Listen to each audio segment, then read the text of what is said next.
Ryan Kane was once a cybersecurity legend, the man corporations hired to protect their most sensitive data and the hacker governments feared. But brilliance comes with enemies, and one of them, an elite shadow network operating within a major tech giant, needed Ryan silenced.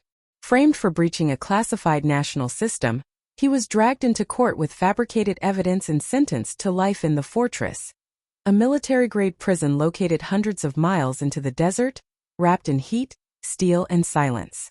This prison wasn't just a facility, it was a statement. Designed by former intelligence agents, the Fortress was a marvel of digital and physical security.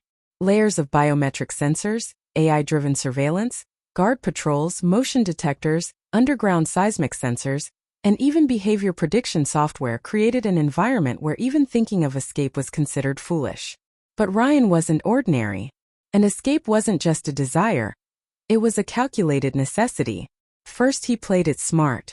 He spent the first month learning the rhythms of the place.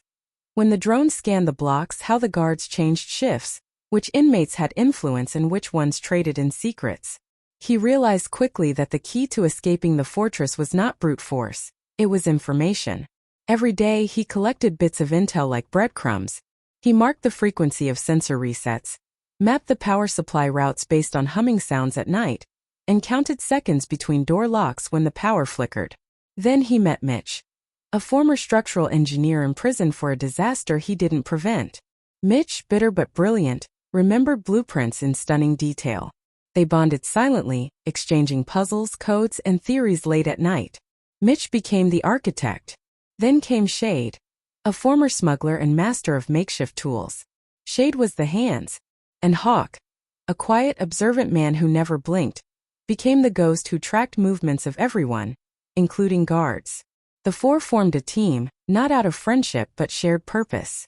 Ryan crafted a layered escape plan he called Shadow Thread. Each step of it weaved through the weaknesses of the system, but to pull it off he needed to trigger controlled chaos. That's when the prison riot was born.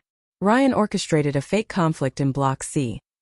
Mitch had snuck plans for a mini-gas leak that would trigger evacuation protocols, and Shade planted a shiv in a guard's locker, one known for his short temper. As predicted, chaos broke out. Guards rushed to contain it. That's when Ryan used a custom circuit board smuggled in through a food crate, carefully hidden in the base of a tomato can. He linked it to an electrical panel in the maintenance shaft, accessed it using Shade's lockpicks, and managed a 3-second wireless burst into the security feed. It was enough to map the inner network. They now had a visual of every camera's blind spot. But not everyone in the prison wanted them to succeed. Someone leaked their plans to the warden. Phase 2 was initiated, then instantly cancelled as red lights flooded the corridors. An emergency lockdown froze doors. Ryan barely escaped back to his cell. Hawk vanished. They thought he was dead. Ryan lay low. For 2 weeks he changed routines, avoided talking to anyone, faked defeat. But the truth surfaced one night when he found a note shoved through the crack of his mattress. Don't trust your team. It was unsigned, but he knew what it meant.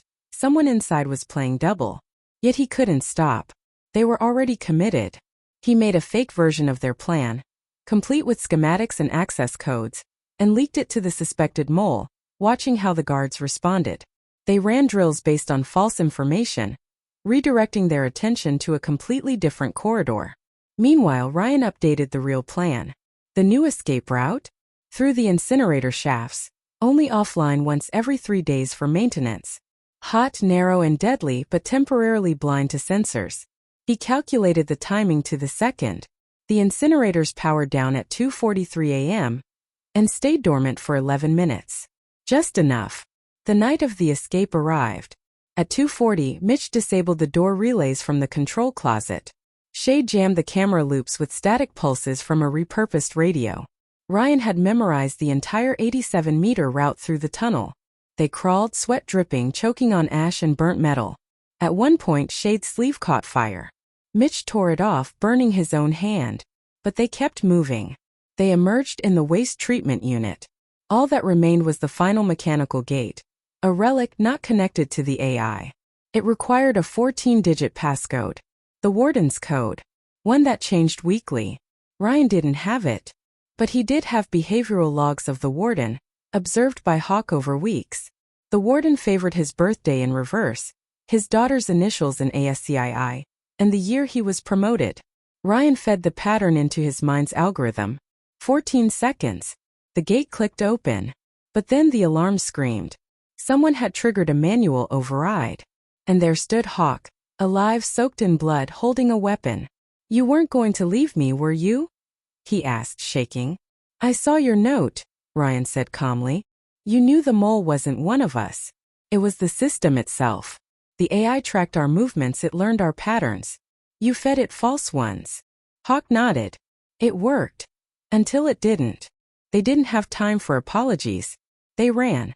Outside, a sandstorm raged, a blinding wall of dust. Perfect cover. A smuggled GPS tracker buried in the desert was pinging. Shade found it beneath a fake rock, and with trembling hands activated it. Minutes later, an autonomous rover appeared. Old, beat up but functional. They jumped in, drove 13 miles through the storm, reaching an abandoned gas station marked on the map years ago. Safe House Charlie. There, in the basement, was a computer, a secure line to broadcast their story. Ryan uploaded every file, every recording, every log.